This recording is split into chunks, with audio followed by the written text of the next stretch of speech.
سب سے پہلے آپ کو بتائیں، اسرائیلی فضائی حملوں کے جواب میں ایران کا آپریشن وعدہ صادق سوم جاری ہے۔ ایران نے اسرائیل پر بیلسٹک میزائلوں کی بارش کی ہے، جس کے نتیجے میں متعدد عمارتیں تباہ، 4 اسرائیلی ہلاک اور 91 زخمی ہوئے ہیں۔ تل ابیب، حیفا اور مقبوضہ بیت المقدس سمیت اسرائیل کے مختلف شہروں میں سائرن بجتے رہے۔ میزائل حملوں کے بعد خوفزدہ اسرائیلی شہری جان بچانے کے لیے بنکروں کی جانب بھاگتے رہے۔ ایرانی حکام کے مطابق آپریشن وعدہ صادق سوم کے پہلے 3 سپیلز میں اسرائیل پر 200 سے زائد میزائل داغے گئے۔ تل ابیب میں 7 مقامات کو نشانہ بنایا گیا، 9 عمارتیں مکمل تباہ، سینکڑوں اپارٹمنٹس کو نقصان پہنچا۔ ایران نے 3 ایئر بیسز اور تل ابیب میں اسرائیلی فوجی ہیڈ کوارٹرز کو بھی نشانہ بنانے کا دعویٰ کیا۔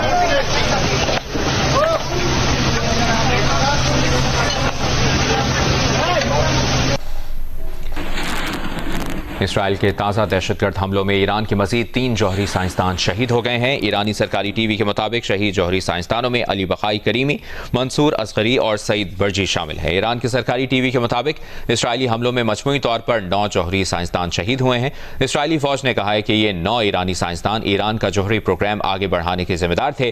ایرانی جوہری سائنسدانوں کو انٹیلیجنس کی بنیاد پر نشانہ بنایا گیا ہے۔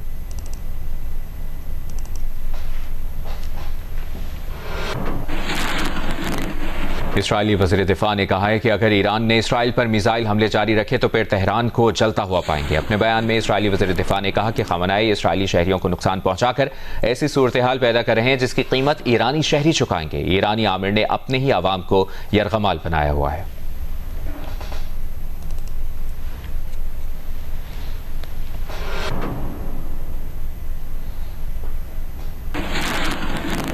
اردن نے اسرائیل جانے والے ایرانی ڈرونز کو نشانہ بنانا شروع کر دیا ہے۔ عرب میڈیا کے مطابق اردن کی فضائیہ نے اسرائیل کی جانب پرواز کرنے والا ایرانی ڈرون مار گرایا ہے۔ اردن کی فضائیہ نے ایرانی ڈرون کو عقبہ ریجن میں نشانہ بنایا ہے۔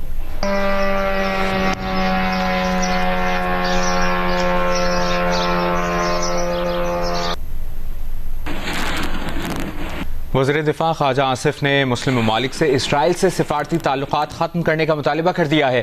قومی اسمبلی سے خطاب کرتے ہوئے خواجہ آصف نے کہا کہ مسلم دنیا میں جہاں جہاں اسرائیل سے تعلقات ہیں وہ منقطع کیے جائیں۔ اسرائیل کے ہاتھ مسلمانوں کے خون سے رنگے ہوئے ہیں، اس سے ہاتھ ملانے کے بجائے ایسا ہاتھ جھٹک دینا چاہیے۔ اسرائیل کے ساتھ جہاں جہاں بھی اسلامی دنیا میں تعلقات ہیں ان کو منقطع ہونا چاہیے۔ ان کے ہاتھ خون میں، مسلمانوں کے خون میں رنگے ہوئے ہیں، فلسطینیوں کے خون میں رنگے ہوئے ہیں، اس ہاتھ کو جھٹک دینا چاہیے، اس ہاتھ کے ساتھ ہاتھ نہیں ملانا چاہیے۔ یہ بات اٹل ہے کہ زائنزم جو ہے وہ ساری اسلامی دنیا کا دشمن ہے۔ اس ایوان کی وساطت سے مکمل یکجہتی کا اظہار ہم کرتے ہیں اپنے ایرانی بھائیوں کے ساتھ۔ ان کو جس قسم کی ضرورت ہوگی انٹرنیشنل لیول پہ، یونائٹڈ نیشنز پہ یا کسی اور ادارے پہ یا اسلامک کانفرنس کے ادارے پہ، کہیں بھی ہم ان کے مفادات کا جو ہے تحفظ کریں گے انشاءاللہ تعالی۔ وہ ہمارے بھائی ہیں، ہمارے ہمسائے ہیں، ان کا دکھ درد، ان کی خوشیاں، ان کا غم جو ہے ہمارے ساتھ جو ہے مشترک ہے۔ ایک ایسا انیشیٹو کی ضرورت ہے اس وقت جس سے عالم اسلام کا اتحاد نظر آئے۔ اسرائیل اکیلا نہیں ہے، ان کو انٹیلیجنس، ان کو کور، ہر چیز جو ہے پرووائڈ کی گئی۔ وفاقی وزیر اطلاعات اتاتار نے کہا ہے کہ پاکستان نے فلسطینیوں کی نسل کشی اور ایران پر حملے کے خلاف دنیا کے ہر فورم پر آواز اٹھائی۔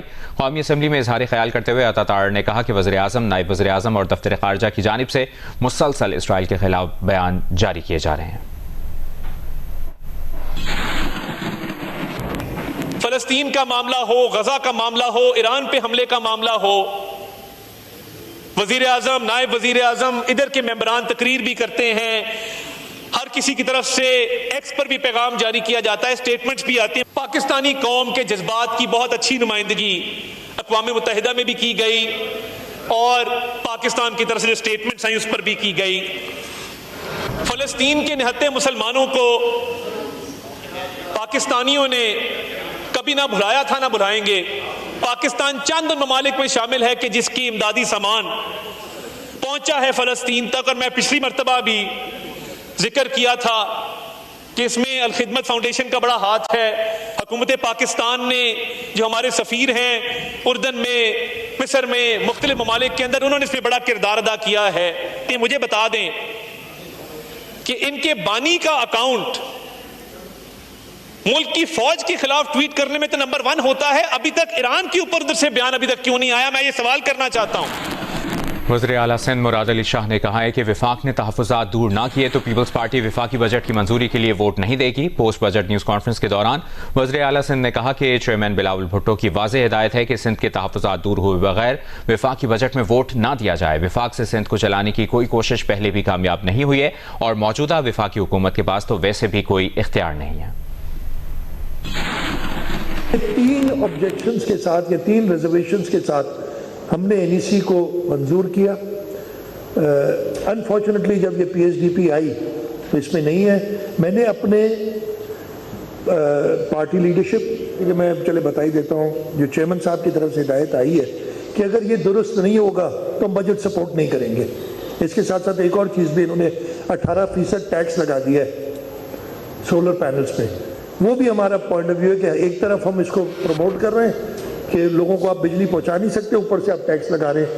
تو اگر یہ نہیں کرے گا تو اس وقت کی جو پوزیشن ہے, پیپلز پارٹی وفاق میں بجٹ کو سپورٹ نہیں کرے گی اگر یہ درست نہیں کرتے. آپ ہمیں سندھ کو وفاق سے نہیں چلا سکتے. سب نے کوشش کر لی اور آپ میں تو وہ ابھی پاور نہیں ہے کہ جو ایسا کر سکے. میں نے بڑے صاف طریقے سے نیشنل اکنامک کاؤنسل کی میٹنگ میں وزیر اعظم صاحب سے عرض کیا اور یہی کہا تھا کہ please don't treat the urban areas of Sindh as a colony. انہوں نے مجھے ادھر کہا یہ غلط ہے اور اسحاق ڈار صاحب کو اور احسن اقبال صاحب کو کہ آپ بات کر کے اور اس کو درست کر دیں.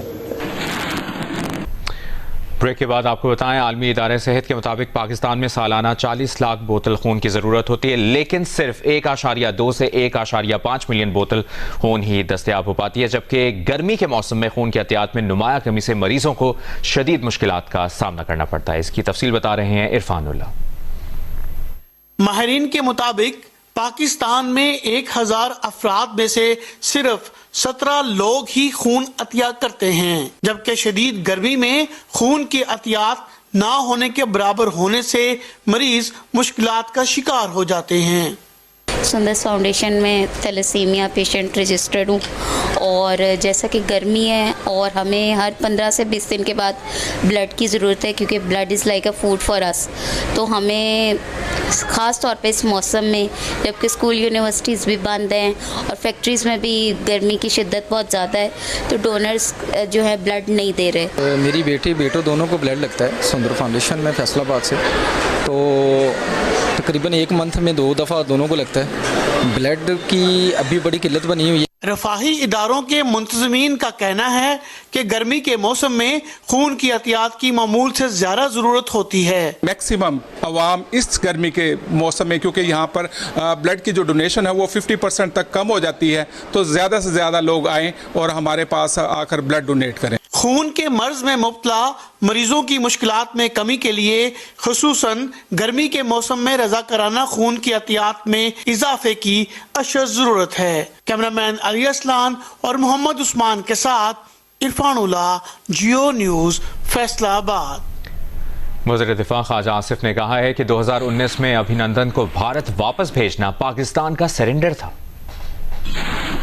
آج سے چند سال قبل جب ابھینندن آیا تھا تو کمیٹی روم نمبر 2 میں ایک میٹنگ ہوئی تھی. اس وقت آرمی چیف جنرل باجوہ اور ان کے درمیان مشورے علیحدگی میں ہوتے رہے. ہم نے ابھینندن کو واپس کیا اور وہ ایک سرنڈر تھا. آپ کو یاد ہوگا اسی ایوان میں ٹانگیں کانپنے کی جو بات ہوئی, آپ کو بھی ٹارگٹ کیا گیا اس پہ.